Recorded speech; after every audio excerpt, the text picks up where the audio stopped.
He had been looking for her face for 500 years, and the night he finally found it, it was not her face at all. Keep that in your pocket while I tell you the rest. The oldest, loneliest thing in the city walked into a coin laundry at 3 in the morning, looked at a tired, heavy woman folding strangers' shirts under a buzzing light, and said the two words he had spent 5 centuries rehearsing. And he was wrong. And being wrong was the best thing that ever happened to him. But the wrongness came first. It usually does. Her name was Birdie Okafor, and she worked the overnight at the Sudsy Owl on Delance, the only laundromat in that part of the city that never closed. She was 38 years old. She made $14.10 an hour, and she took the overnight on purpose because nobody bothered you at 3 in the morning, and the shift paid $1 more, and she needed every dollar there was. There was the rent, which was late. There was the back balance on her mother's funeral, which she was still paying down in $40 bites 2 years later. The way you pay for a thing the world has already finished mourning. And there was the laundromat itself, the warm, wet smell of it, the tumble and roar of the dryers, the fluorescent light that turned everybody the same washed-out color, which Birdie loved in a way she'd have been embarrassed to say out loud, because it was the one place where being invisible felt almost like being safe. She had spent her whole life being the one who handled other people's things, other people's laundry now.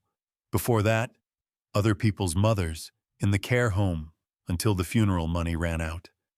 She wrote it all down in a little spiral notebook she kept by the register. Not the official tickets, her own private ones. A column of names that were really just descriptions, because she liked to keep track of the people behind the baskets. Lavender Lady, comes Tuesdays, always one red sock missing. Big Coat Man, pays in quarters, says thank you twice. Night Nurse, scrubs, falls asleep in the orange chair. A whole city of strangers, kept alive in a $1.50 notebook by the only person who had ever bothered to notice them. Nobody had ever made a column for Birdie. She had stopped expecting it somewhere around the age of 20. There is a particular quiet on the far side of that expectation, and Birdie had made her home in it. So when the bell over the door went at 10 to 3 on a wet Tuesday, and a man came in out of the rain who did not belong in any laundromat in the world, Birdie did what she always did. She kept folding. She kept her eyes on the shirt. He was tall and very still, and dressed like money that had stopped trying to impress anyone a long time ago. The papers called him Mr. Sablon, Sebastian Sablon, the recluse, the foreign fortune, the man who owned 3 towers downtown and was never once photographed smiling. They did not know what he was.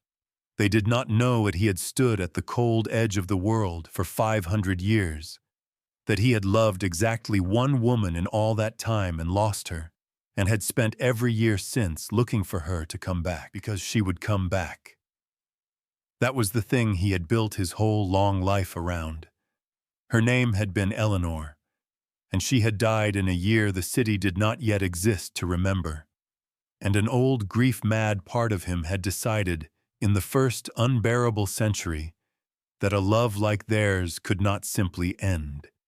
That she would return, life after life, the same soul wearing a new century like a coat, and all he had to do was find the face.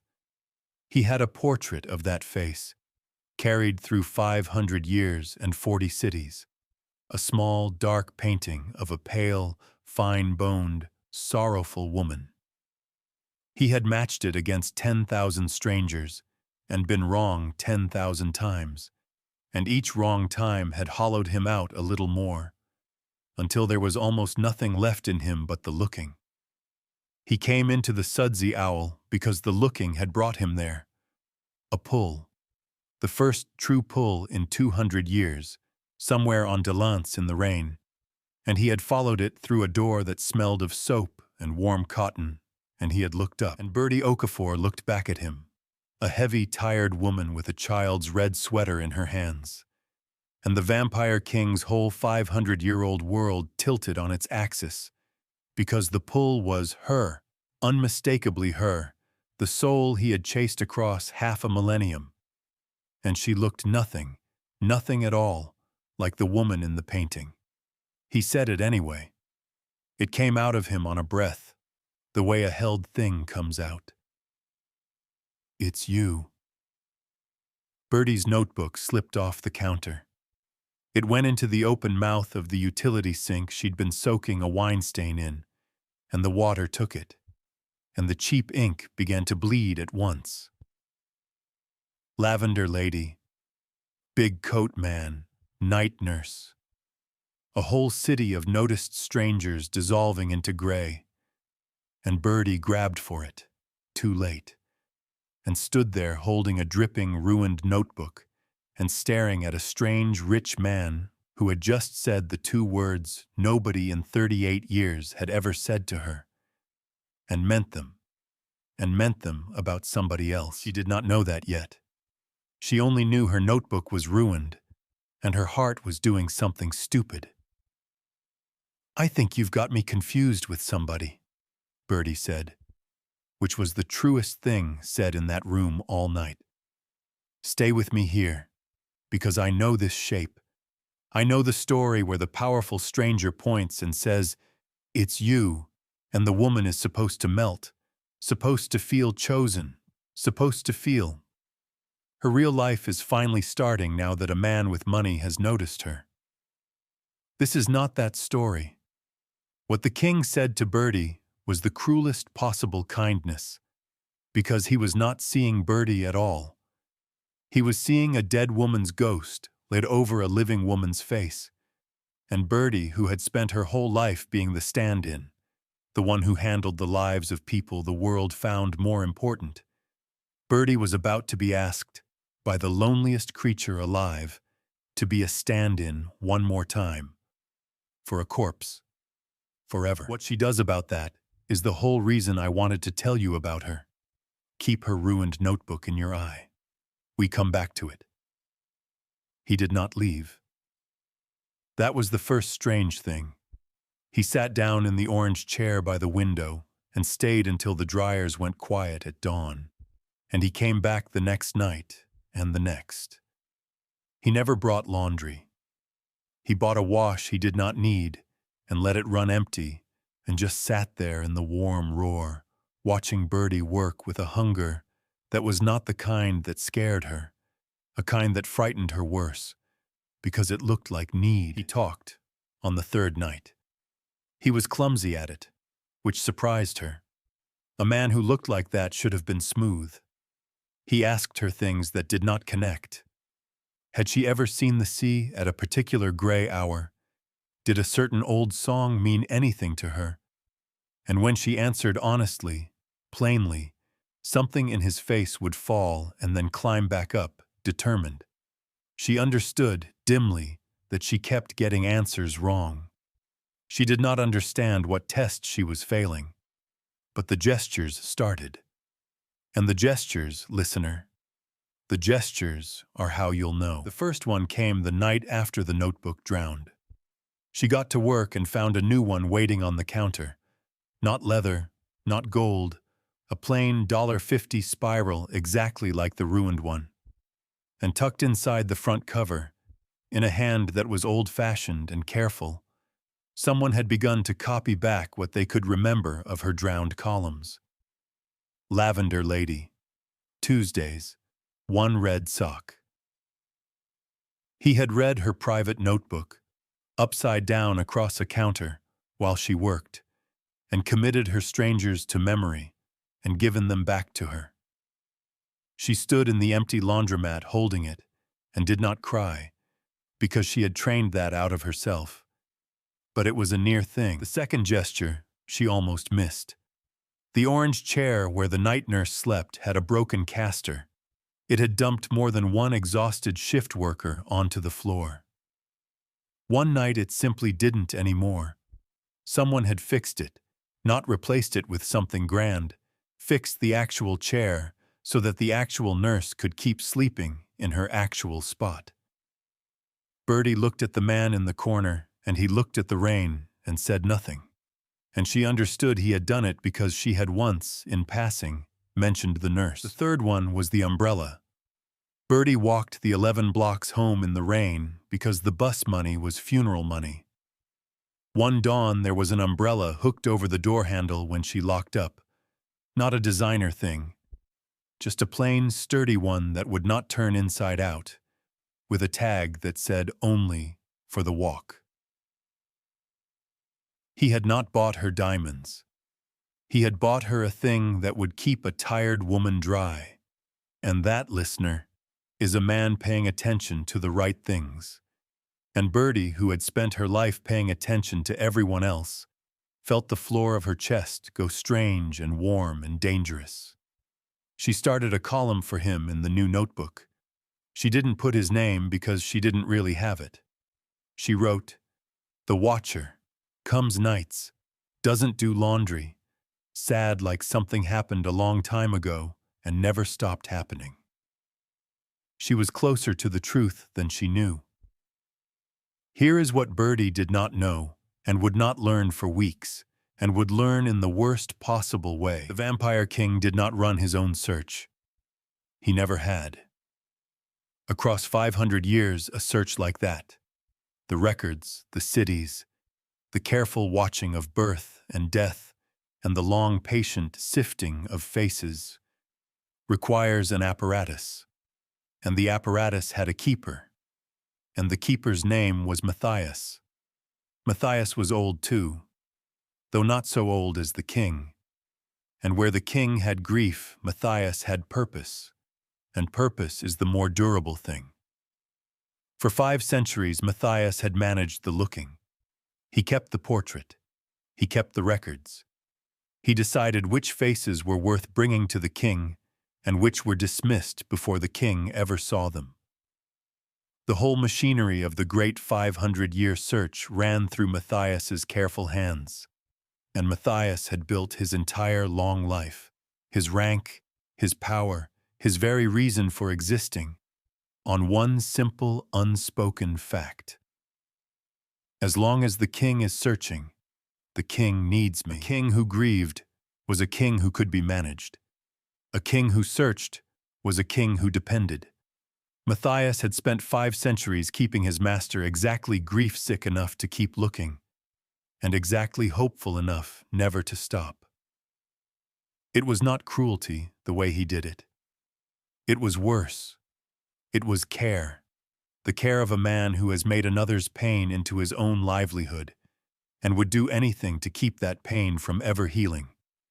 So when the king came home one dawn and said, in a voice Matthias had not heard in 200 years, "I have found her," and described a heavy, tired woman folding shirts in a laundry on Delance, a nobody with no money and no name, entirely outside Matthias's network and control, Matthias felt the floor of his own long life tilt.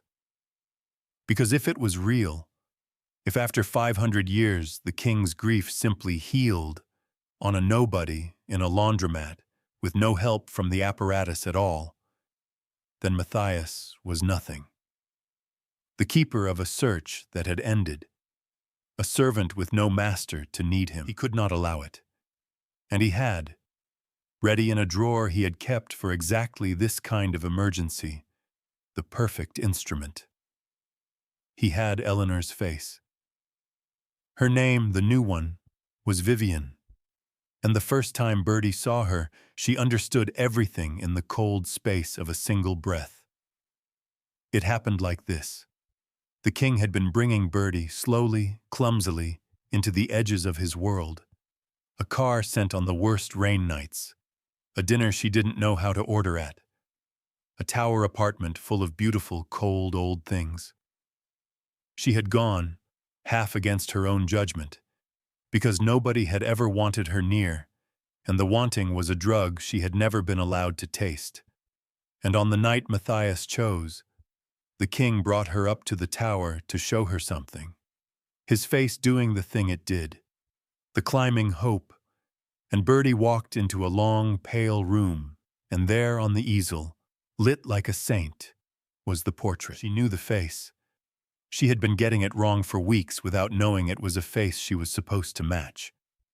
Pale, fine-boned, sorrowful, and standing beside the portrait, in the same gray-blue, the same fall of dark hair, and the same sorrowful, fine bones, alive, breathing, real, was a woman who could have stepped out of the paint. "Birdie," the king said, and his voice was strange. "This is Vivian." And Matthias, who had arranged the lighting and the timing, and every cruel kind degree of it, stepped forward smooth as water and explained for Birdie's benefit, with enormous gentleness, exactly what she was looking at. The portrait was Eleanor, he said, the only woman the king had ever loved, dead 500 years. The king had searched all that time for her returning soul. And here, at last, verified, he said, the records, the markings, the proofs of 5 centuries all in agreement. Here at last was the true return. Vivian, the real one, the face restored. He let that land. Then he turned his gentle, terrible attention on Birdie. "I'm afraid you've been caught in something painful, my dear. The king is sentimental. In his grief, he sees her where she isn't. You're not the first he's mistaken." A pause, exquisitely kind. "What he wants from someone like you is not you. He wants the shape of a woman who's gone. You'd only ever be the place he sets the memory down, a stand-in. And you seem like a woman who's been a stand-in her whole life. I'd hate to see you be one for a ghost." Birdie looked at the painted dead woman, and the breathing copy of the painted dead woman, and the man who had given her a notebook and an umbrella and fixed a broken chair, and who was now standing very still and very gray, looking back and forth between the woman who matched the painting and the woman who did not, and not, in that long, terrible silence, crossing the room to her. He hesitated. That was the whole of it. After 500 years of looking for a face, he had the face in front of him at last, made flesh, and some old desperate part of him wanted it to be true, wanted his grief to have been worth it. And for the length of a held breath he looked at Vivian and could not move, and Birdie watched him not move, and she understood all the way down what she was. She did not beg. I want you to hear that. She did not cry or accuse or ask him to choose her. She had 38 years of practice at being the thing the world set down and walked away from, and she met it the way she met everything, on her feet, chin level, in her own plain voice. "That's all right," Birdie said quietly, to the room. "I knew it was a mistake. I told you that the first night." She looked at the king once, just once, and there was no anger in it, which was worse than anger. "I hope you find what you've been looking for. I really do." And she picked up her bag and walked the length of that long, pale floor, past the painted ghost and the living copy and the loneliest creature in the city. And she let herself out into the rain. And she had left the good umbrella up in the tower, and she did not go back for it. She walked the 11 blocks home in the rain on purpose, because some part of her needed to be wet and cold and herself again, a nobody who folded laundry before the wanting could finish ruining her. She lost. "I told you I wouldn't lie about how this looks." She went back to the overnight shift and the funeral debt and the $1.50 notebook, and for 9 days the warmest noticing woman in the city kept her eyes on the shirts and did not look up when the bell rang. And a man up in a tower learned the way you can only learn a thing by losing it twice, exactly what he had let walk out into the rain. But Matthias was not finished, because a wound left open can still close, and Matthias needed this one to scar. So the second turn came, and it came the way the cruelest turns always do, by taking the truest, warmest thing about her and flipping it into the proof of her unworthiness. It reached Birdie sideways, the way poison does. Vivian came to the sudsy owl, alone on the 11th night, in the rain, and Birdie almost didn't let her in, and then did, because that was who Birdie was, and Vivian, pale and fine-boned and frightened, underneath the painted-on calm, told her the rest of it. How Matthias had found her in another city, a girl with the right face and no money, and prepared her. The gestures, the gray-blue, the sorrowful tilt of the head, the lines, the story that she was a long-lost soul finally come home, and all she had to do was be the painting. How she had believed it, because being told you're someone's destiny is a drug too, and a girl with no money will drink it the same as anyone. And how she had stopped believing it the moment she watched the king look at a heavy, tired woman, folding shirts and come alive, in a way he never once did, looking at her own perfect matching face. He doesn't feel anything when he looks at me, Vivian said. And she was not cruel about it. She was wrecked about it. I'm exactly her, and he feels nothing. You're nothing like her, and he can't stop. Matthias told me to come break you, to tell you you were a sad, delusional woman chasing a rich man, that you weren't anybody, that you weren't her. He said if I broke you enough, you'd never come back and the king would settle for the painting. She looked at her own hands. I don't want to be the painting. I don't even know who I am under it anymore. He took that from me too. There it was, the whole machinery, laid bare. You're not anybody. You're not her. The exact words designed to land on the exact wound. A woman who had never once been seen as herself, now told that even the man who'd noticed her had only ever been noticing a ghost, and that her own plain, ordinary self was not a person, but an absence, a not her, a failure to be somebody dead. And here, listener, is where Birdie Okafor did the thing that turns this whole story over. She did not crumble, and she did not go running back to the tower to plead her case. She did something purely, irreducibly hers, something no Eleanor, no painting, no perfectly prepared Vivian would ever have thought to do. She started a column for Vivian. She got out her $1.50 notebook right there at midnight and sat the frightened painted girl down in the orange chair. Okay, forget her. Forget the painting. Forget Matthias, all of it. Tell me about you. What do you actually like? What did you eat for breakfast when you were a kid? What's your real name? The one before he changed it. And she wrote it down. Vivian, real name Vera, hates tea, loves bus rides, can't sleep without a fan on, scar on her thumb from a can opener when she was 9. A present, ordinary living person, restored one plain fact at a time by the only woman in the city who knew how to notice the actual warm thing in front of her and not the idea of it. That is the gift, you see. The whole gift. Not beauty, not a matching face, not a soul dragged back from the dead. Birdie's gift was that she lived entirely, stubbornly, in the present tense, that she saw the actual person, now, ordinary and real, the can opener scar and the red sock and the broken chair. And it was the one thing on earth that could pull a 500-year-old man out of the grave of his own memory and back into the land of the living. Because you cannot love a ghost in the present tense. And the present tense was the one country the vampire king had not set foot in for 500 years. He found out what she'd done because Vivian, Vera, told him. She went back to the tower, but not as the painting.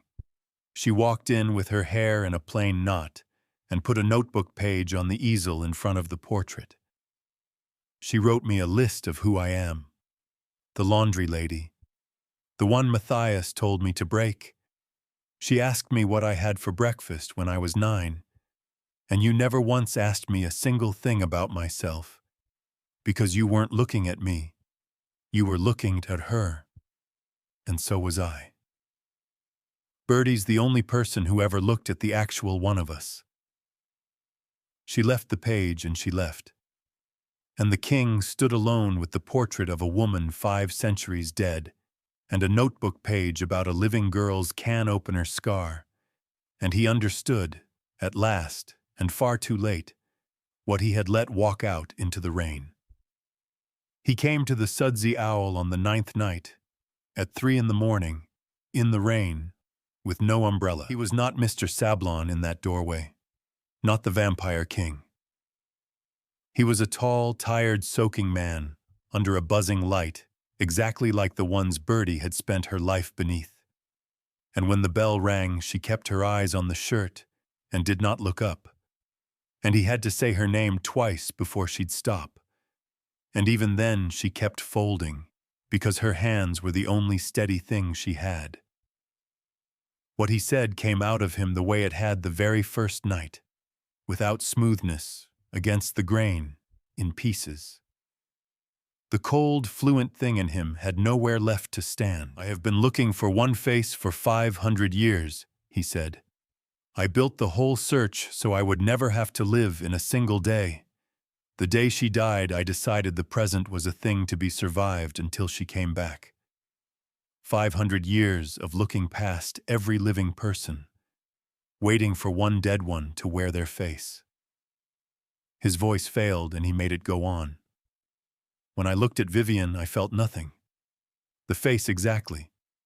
The proof, the records, everything Matthias swore, and nothing. Birdie. A painting, looking at a painting. And then I would look at you, who looked nothing like her, and I would feel everything. For the first time since the year she died, I would want to be there. He stopped. When he went on, his voice was very low. And it terrified me, because if I feel everything for you and nothing for her face, then she is gone. Truly gone. Not coming back, not in your face or anyone's. And I would have to put her down. And the looking is all I have been for longer than your country has existed. And I was a coward. And so when they put the painting in front of me, I hesitated. Because choosing you meant burying her, and I have been afraid to bury her for 500 years. Birdie set down the shirt. She did not soften, not all the way. She had been hurt too clean for that. But she looked at him. I'm not her, she said. I'm never going to be her. I won't be anybody's stand-in. I've been the stand-in my whole life. I held everybody's mother and everybody's laundry, and I'm done being the place somebody sets a thing down. If you want a painting, there's one upstairs. I fold shirts. I'm 38 and my mother's funeral isn't paid off and my name is Birdie and that's all I am, and it's not nothing. Her voice did not shake, which is how you know it cost her. It was never nothing. I know, he said. I know it now. That's why I'm here.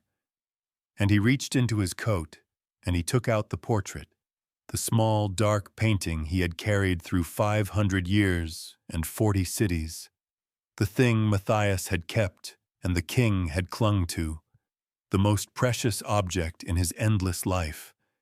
And he laid it down on the laundry counter between them, under the buzzing light, beside her $1.50 notebook. He had no speech left. What he did was end the search, in front of her, with his own hands. He took the portrait of Eleanor, 500 years of looking made into one small painted board, and he held it a long moment. And Birdie watched a creature that could not weep come as close to it as such a thing can come. And then he said, to the painting, very quietly, the goodbye he had been refusing to say for 5 centuries. Thank you for the years I had you. I'm sorry I made the world stand in for you so long. You're allowed to be gone now. I'm finally going to let you be gone." And he turned and fed the portrait into the great gas dryer at the end of the row. Birdie's own dryer, the one she ran 1,000 times a night. And he started it. And the two of them stood in the warm roar and watched 500 years of looking turn and catch and go, until the most precious thing in an immortal's life was ash, and the search was simply, finally over. That was the grovel, listener. Not flowers, not money. A man who had been a creature of the past for 500 years, putting the past into the fire with his own hand, choosing to be a thing that ends, so that he could be a thing that lives. "There," he said, when it was done. "I'm not looking for anyone anymore. There's no one to find. There's just," and his voice did the thing, "you. The actual you. Birdie who folds the shirts and keeps the notebook and walked home in the rain rather than be a stand-in for a dead woman. I never knew until you that I'd been hiding from being alive inside the looking.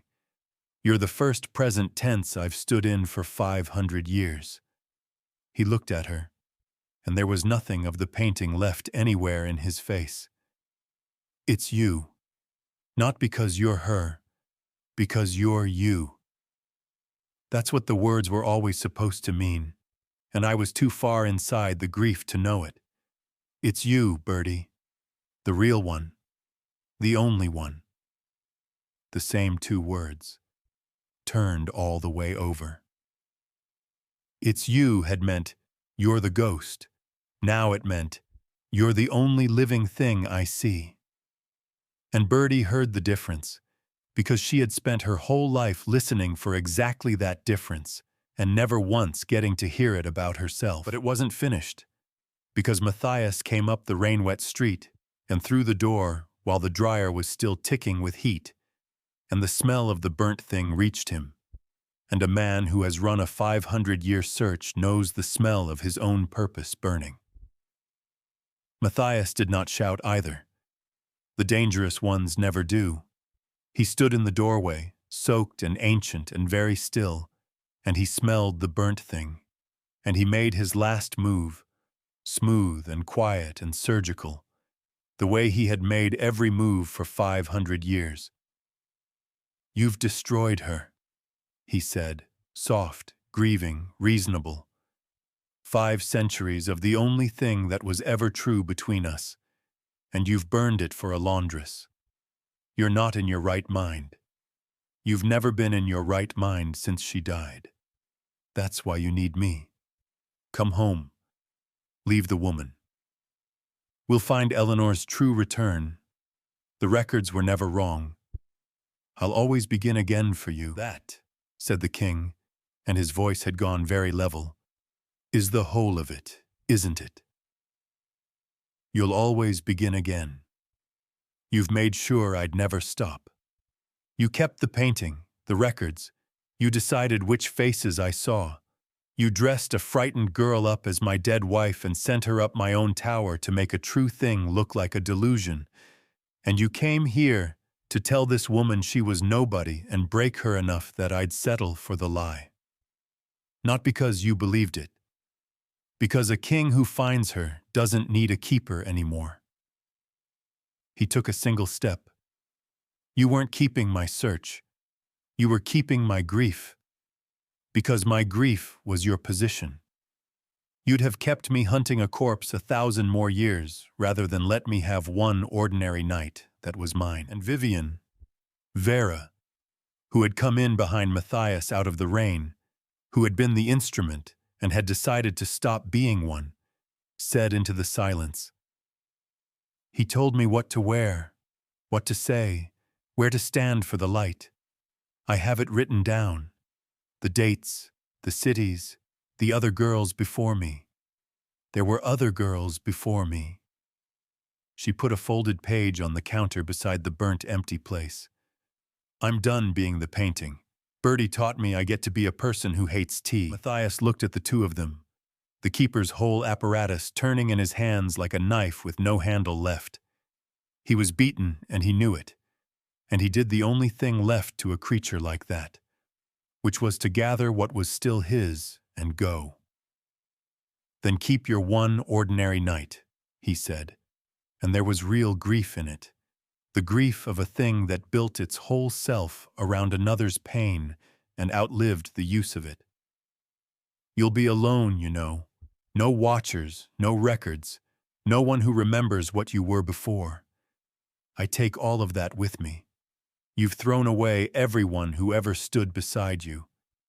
He turned up his collar. "I hope she's worth the loneliness." "She's worth the present tense," the king said.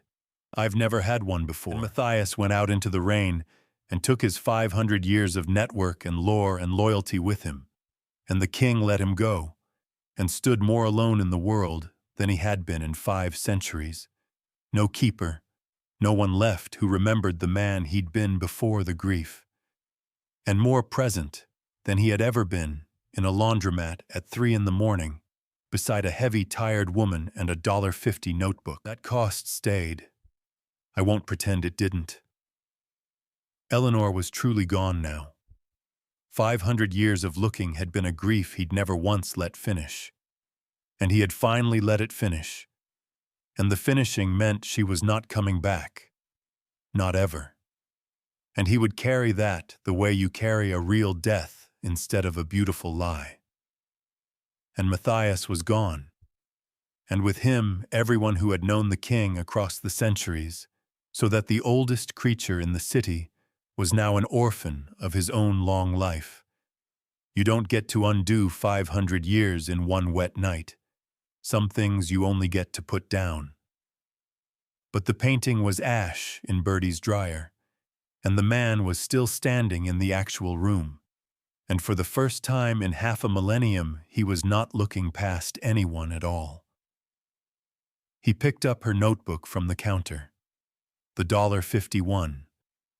The new one he'd replaced after the first drowned, with her strangers copied in his careful old-fashioned hand inside the cover. "May I?" he said. And it was the most uncertain 2 words she'd ever heard from a creature that powerful, and that uncertainty was the whole of his abdication. She nodded, and he turned past the soaked first pages and past. "The watcher comes nights. Doesn't do laundry. Sad like something happened a long time ago." And he found a clean, ruled line, and took the cheap laundromat pen, and in the old, careful hand he wrote her a column of his own. Not Eleanor, not the painting. He wrote, "Birdie Okafor, folds the shirts, keeps everyone. Walked home in the rain rather than be a ghost. The first present tense in 500 years. Then he closed the notebook and set it down. And he did not say, "It's you," again. Because he'd already said it the right way once, and a man learns, slowly, the way the cold learn everything, that the words you mean you only need to say once. What he did instead was reach for the broken thing. Because there is always a broken thing, listener, in a laundromat at 3 in the morning. The caster on the orange chair, which had gone again. He knelt on the wet linoleum in his ruined coat, this 500-year-old creature who had knelt for no one, and he fixed the actual chair so the actual night nurse could sleep in her actual spot, because that was the kind of thing that mattered to the actual woman he had finally come all this way to see. Birdie watched him kneel on the laundromat floor and mend a broken chair, and she came around the counter and crouched down beside him in the warm roar of her own dryers. And she did the thing she'd been too hurt to do an hour ago and was not too hurt to do now. She started his real column, out loud this time so he'd hear it. "Okay," Birdie said. "Forget the king. Forget the 500 years. Tell me about you. What do you actually like? What's the first thing you remember that was just yours and nobody's ghost? And the oldest, loneliest thing in the city, kneeling on a laundromat floor at 3 in the morning beside a heavy, tired woman who saw him, the actual him now, finite and present and real, began, haltingly, for the first time in 5 centuries, to answer. They did not have a wedding for a long time, and when they did, it was nothing the papers would have recognized. It was in the Sudsy Owl, after hours, the dryers turned off for once and the orange chair fixed and dragged to the front for the night nurse, who came, and the lavender lady, who brought 1 red sock for luck, and Big Coat Man, who paid for the cake in quarters because that was who he was. And Vera came, not Vivian Vera, in a dress she chose herself with no gray blue anywhere in it. Birdie wore a dress she'd taken in herself, because some habits are not invisibility. Some habits are just knowing how to make a thing fit the body you've actually come. There was no portrait anywhere in the room. There was, on the counter, the $1.50 notebook, open to a page with 2 columns in it now, hers and his, side by side in 2 different hands. The king is poorer than he was. Lonelier of allies. The way you are when you let go of the people who only loved the version of you that suffered. He has no keeper now, and no one left who remembers the centuries, and on the bad nights that ache is real and he doesn't pretend it isn't. But he tastes his coffee. He stands in the actual present, like a man standing in the sea for the first time, braced and astonished that the water is warm, and he keeps a column in a $1.50 notebook of every ordinary day, because a man who spent 500 years living for the past has decided, at last, to live for the Tuesday in front of him, for the red sock and the broken chair, and the woman who taught him that being seen is not being matched to a painting.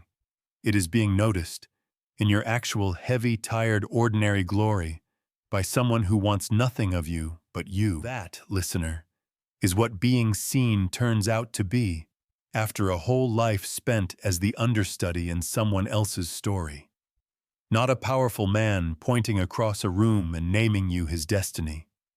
A man down on his knees on a wet floor, mending a chair for some other tired woman, because that is the kind of small, true thing that matters to you, the actual you, present tense, no painting required. You came all the way to closing time with her. That means something to me. If you have ever been the one who tends everybody else's night and goes home untended, the relief shift, the spare pair of hands, the keeper of a notebook nobody keeps for you, then you saw it long before he did. Birdie was never the nobody. The nobody was a creature who chased a dead face for 5 centuries and walked past every living soul on earth to do it, until one of them, in the warm roar of a 3 a.m. laundromat, refused to be his ghost and taught him to stand in the only time there is. There are more of these where I found her, and I'll bring you the next one soon. A woman the world had quietly shelved under. Too late, too tired, too much. And the deathless thing that finally understood she was the realest he had touched in all his long years. Stay close for it. Until then, keep your own notebook. Notice the ones the crowd walks past. You may be the only soul who ever does. And somewhere out in the rain, the one who is meant for you is already learning how to see you exactly as you are.